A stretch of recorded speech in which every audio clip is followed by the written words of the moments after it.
মানব সভ্যতার ইতিহাসে আরও একটি মাইল ফলক পূর্ণ হবার দিন। ৪১ বছর ২ মাস ১৬ দিনের মাথায় সৌরজগতের সীমানা ছাড়িয়ে আন্তঃনক্ষত্রিক মহাশূন্যে পা রেখেছে ভয়েজার ২। তবে প্রায় মাসখানেক আগে পা রাখলেও সে তথ্য পৌঁছাতে এখন বেশ কিছু জিনিস পরীক্ষা করে নিশ্চিত হতে সময় লেগেছে। নিশ্চিত হবার পর গত ১০ ডিসেম্বর নাসা এ ব্যাপারে অফিসিয়াল ঘোষণা দেয়। এর আগে কেবল একটি মহাকাশযানই সৌরজগতের সীমানা ছাড়িয়ে যেতে পেরেছিল। ২০১৩ সালের আগস্ট মাসে প্রথম মহাকাশযান হিসেবে ভয়েজার ১ এ মাইল ফলক অতিক্রম করেছিল। সো ভিউয়ার্স, আজকের ভিডিওতে আপনারা জানতে পারবেন বর্তমানে ভয়েজার ২ কোথায় অবস্থান করছে এবং সেটি বা কী অবস্থায় রয়েছে।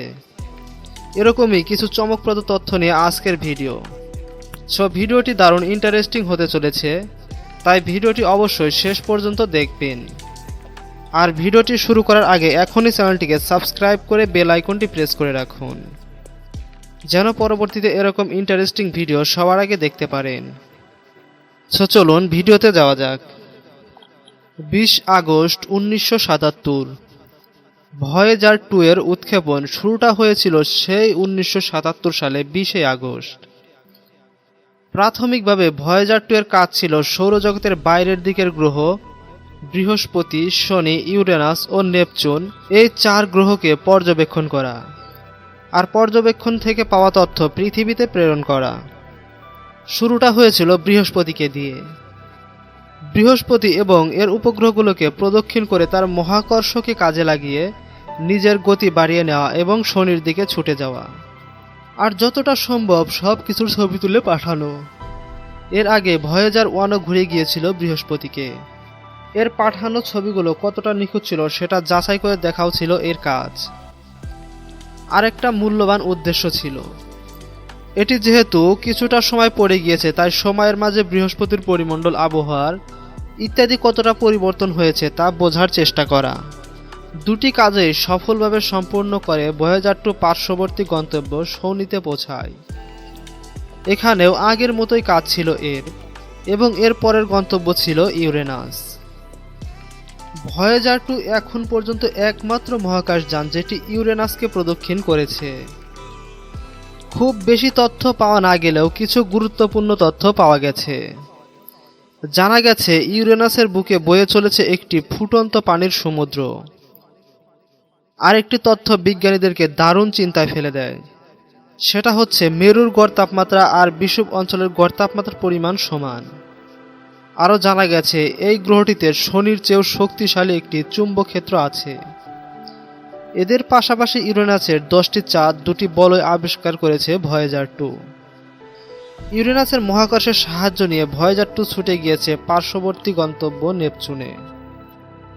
এতেও ভয়েজার ২ ছাড়া আরও কোনো মহাকাশযান যায়নি। নেপচুনের প্রায় ৫,০০০ কিলোমিটারের কাছ দিয়ে উড়ে গেছে ভয়েজার ২। আবিষ্কার করেছে ৫টি চাঁদ, ৪টি বলয়, একটি গ্রেট ডার্ক স্পট। ৫ বছর পরে হাবল টেলিস্কোপের ছবি দেখে দেখা যায় ডার্ক স্পটটি আর নেই। এই গ্রহের আরেকটি উপগ্রহের নাম টাইটান। বই পড়ুয়াদের কাছ থেকে এই নামটি পরিচিত লাগতে পারে।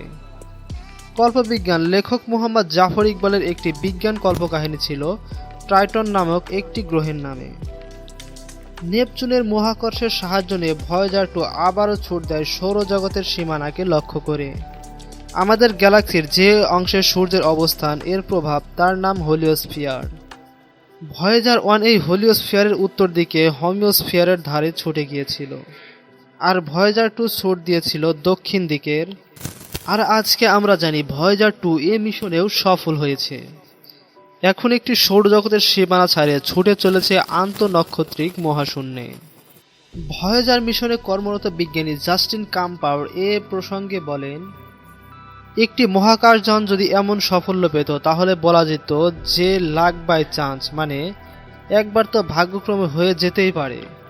কিন্তু সবকিছু ঠিকঠাকভাবে কাজ করে দ্বিতীয় আরেকটি মহাকাশযানের এমন সাফল্য অর্জনে মনে হচ্ছে আমরা আসলে আন্তঃনক্ষত্রিক মহাশূন্য অনুসন্ধান করার মতো যোগ্য একটি সভ্যতায় পরিণত হয়েছি। ভয়েজার ২ এর বর্তমান অবস্থান। সৌরজগতের সীমানা ছাড়িয়ে যাওয়া নিশ্চিত হয়ে গেছে। ভয়েজারের চারপাশে ঘূর্ণায়মান ক্ষুদ্র কণারা কোন দিক থেকে আসছে এবং কেমন বেগে ছুটে যাচ্ছে এ ধরনের বিভিন্ন তথ্য সংগ্রহ করা এর কাজ। এর থেকে প্রাপ্ত তথ্য বিশ্লেষণ করে দেখা গেছে নভেম্বরের ৫ তারিখে ভয়েজারের চারপাশে সূর্য থেকে বেরিয়ে আসা কণাদের পরিমাণ শূন্যের ঘরে নেমে গিয়েছে। সেদিন একই সাথে গ্যালাকটিক মহাজাগতিক রশ্মির পরিমাণ অনেক বেড়ে গিয়েছিল। আরও জানা গেছে প্লাজমা নামের যন্ত্রটির চুম্বক ক্ষেত্র অনেক বেড়ে গিয়েছিল এবং হিসেব অনুযায়ী এই অবস্থায় যন্ত্রটির সৌরবায়ু তথা সূর্য থেকে বেরিয়ে আসা কণার পরিমাণ মাপা বন্ধ করে দেওয়ার কথা। ঠিক এটি হয়েছে বলে নিশ্চিত হয় নাসা। এরপর তা ঘোষণা দেয় অফিসিয়ালি। ভয়েজার 2 এর গোল্ডেন রেকর্ড। ভয়েজার সৌরজগতের সীমানা ছাড়িয়ে ছুটে চলেছে। এটি নিয়ে রোমাঞ্চিত হওয়ার পিছনে আরেকটি বড় কারণ রয়েছে।